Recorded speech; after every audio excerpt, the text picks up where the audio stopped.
অসহায় ও হতদরিদ্রদের মাঝে ঋণ দান ও বিভিন্ন স্কিমের লাখ লাখ টাকা অনাদায়ী থাকলেও তা আদায়ে কোনো ব্যবস্থা নেই বকশীগঞ্জ বিআরডিবি অফিসে।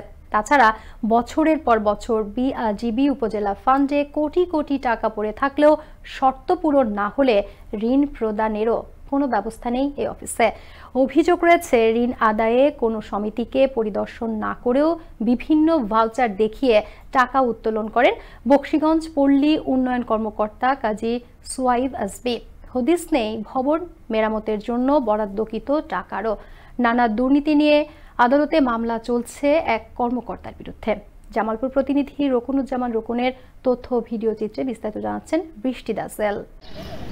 দারিদ্র্য বিমোচনের অংশ হিসেবে বিভিন্ন প্রকল্প বাস্তবায়ন করে বাংলাদেশ পল্লী উন্নয়ন বোর্ড বিআরডিবি এর মাধ্যমে হতদরিদ্ররা ঋণ পাবার কথা থাকলেও পাচ্ছেন না। ঋণ প্রদানের জন্য ফান্ডে পর্যাপ্ত টাকা পড়ে থাকলেও শর্ত পূরণ না হলে ঋণ প্রদান করছেন না কর্মকর্তারা। এ নিয়ে জুলাই আন্দোলনের পর হতে অস্থিরতা চলছে উপজেলা অফিসে। শুধু তাই নয়, খেলাপি ঋণ আদায়ে নিয়মিত সমিতি পরিদর্শনের কথা থাকলেও বিভিন্ন সুবিধা নিয়ে পরিদর্শন বা অনাদায়ী তাগিদ দেন না উপজেলা বিআরডিবি কর্মকর্তা কাজী সোয়াইব আজমি। তবে পরিদর্শন না করলেও কাগজে কলমে পরিদর্শন দেখিয়ে নিয়মিত ভবন বিল উত্তোলন করে নিচ্ছেন তিনি। তাছাড়া জুলাই আন্দোলনের পর ভবন মেরামতের 1 লাখ টাকার বরাদ্দ থাকলেও কাজ করছেন কয়েক হাজার টাকার বলে জানান তারা। সমিতির কার্যক্রমের দিকে নজর না দিয়ে উনি বাড়তি ইনকামের আশায় বিভিন্ন জায়গায় টেক অফিসার হিসাবে দায়িত্ব পালনে বেশি ব্যস্ত থাকে। টোটালে আমার কাজের রেট হলো 8,000 টাকা। 8,000 টাকার ভিতরে উনি 5,000 টাকা দিচ্ছে।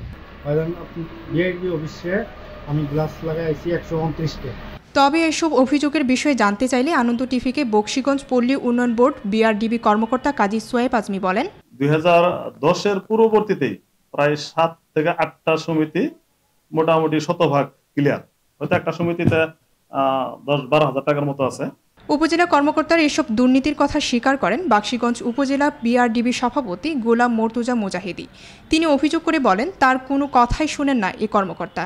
বিগত বিআরডিবি থেকে বর্তমান বিআরডিবি কোনো অবস্থাতেই কোনো সমিতির ভিতরে যোগদান না করে তাদের বিল ভাতা পরিদর্শন ভ্রমণের সমস্ত কর্মসূচি দেখায় এগুলো বিল তারা সম্মানী ভাতা এবং ভ্রমণ ভাতা তারা উঠায় নেন। দ্রুত সময়ের মধ্যে তদন্তপূর্বক এমন কর্মকর্তার দৃষ্টান্তমূলক শাস্তি ও অপসারণ চান স্থানীয়রা। বৃষ্টি দাজেল, আনন্দ টিভি, ন্যাশনাল ডেস্ক।